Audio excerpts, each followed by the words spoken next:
Imagine a system so flawed, so riddled with deceit, that it enables fraudulent vocational schools to exploit injured workers for over a decade. How, you may ask, could this happen in 21st century America? And why has it taken so long for the authorities to act? Today we peel back the layers on a scandal that has rocked the world of workers' compensation. In the early days of the new millennium, a program was launched with the best of intentions. It was designed to help injured workers transition back into the workforce. However, it didn't take long for the wolves to circle, and fraudulent vocational schools saw an opportunity to exploit the system. Year after year, these institutions preyed on the vulnerable. They promised skills, qualifications, and a pathway back to employment. Instead, they delivered subpar education, worthless certificates, and a mountain of debt. While this was happening, the watchdogs who were supposed to protect the workers were asleep at the wheel. Despite repeated warnings and countless red flags, it took the authorities in Washington state 12 long years to finally shut down the fraudulent program. The question that begs to be asked is why? Why did the system fail so spectacularly? The answer lies in a toxic mix of politics, bureaucracy, and a shocking lack of oversight. The powers that be turned a blind eye, allowing the fraudsters to operate with impunity. The fallout from this scandal has been immense. Not only have thousands of injured workers been left high and dry, but the trust in the workers' compensation system has been severely undermined. Despite the closure of the fraudulent program, the issue of accountability remains. No one has been held responsible for this gross failure of oversight. The legal, political, and legislative implications are still being untangled, and the fight for justice continues.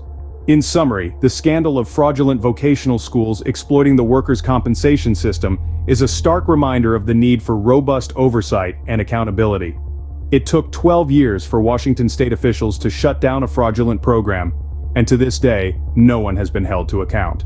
The story serves as a sobering lesson for all of us. When systems fail, it's often the most vulnerable who pay the price, but it also highlights the power of persistence and the importance of holding those in power accountable. As we move forward, it's crucial that we learn from these past mistakes. We must ensure that our systems are robust, that oversight is stringent, and that those who exploit the vulnerable are brought to justice.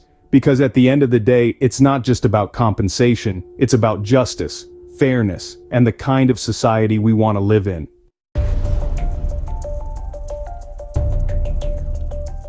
Tonight, a dramatic result from the King 5 investigation, School of Broken Promises. The State Department of Labor and Industries is now forbidding any more injured workers to attend Office Careers, the unaccredited online school at the center of our investigation. Susanna Frame joining us with a new twist in this, Susanna. That's right, Joyce and Mark. Because of our investigation, L&I has put a moratorium on retraining injured workers at the school until further notice. But tonight, advocates and injured workers are asking, why did it take so long? We found for years warnings about Office Careers rolled in, yet officials at L&I looked the other way.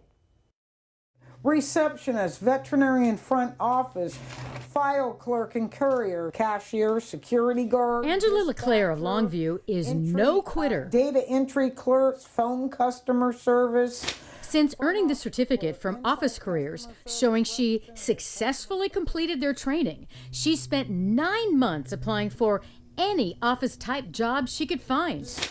Customer service representative, medical receptionist. It wasn't just 10, 20, or even 50 applications. 103. That's right, 103 applications, with only these 7 letters to show for it. Saying thank you, but no thank you, and good luck on your job search. LeClaire worked at Longview Fiber for 16 years until she injured her neck in a fall. She's had 2 surgeries and can't go back to her old job.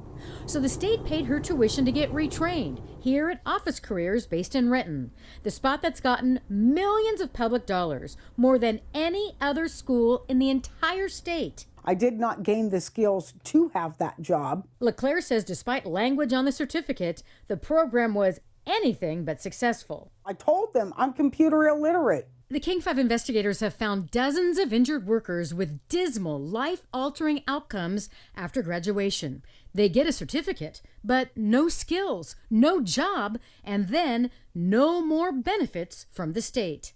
The stress was so daunting, Angela LeClaire considered taking her own life. At one point in time, I wanted to die.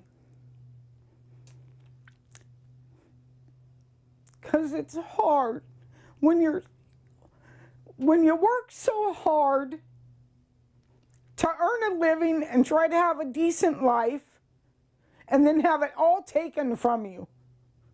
And did this program make it worse? Yes.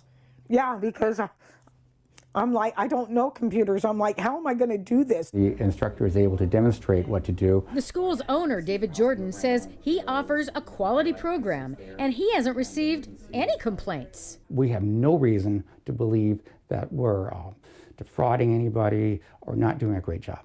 So if there's a problem, we're not hearing about it. The state's definitely heard about it. LNI's own expert authored this 2017 study saying the school shows little to no evidence of using best practices. It's a problem that doesn't work well for student success. It's extremely frustrating. Catherine Mason is one of dozens of attorneys representing injured workers who've complained to LNI.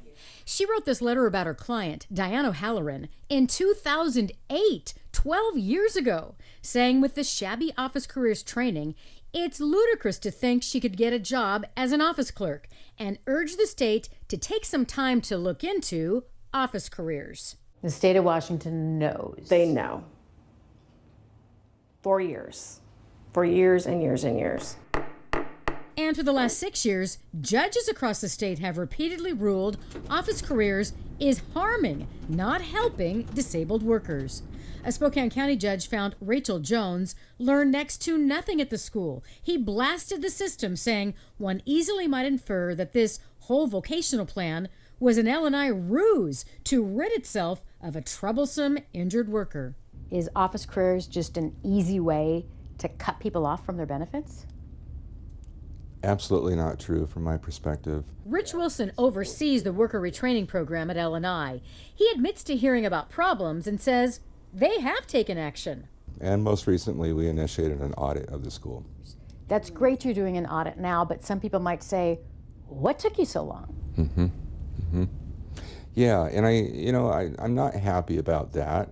Things don't always move quickly with state government. The state hasn't moved quickly with this either, following state law.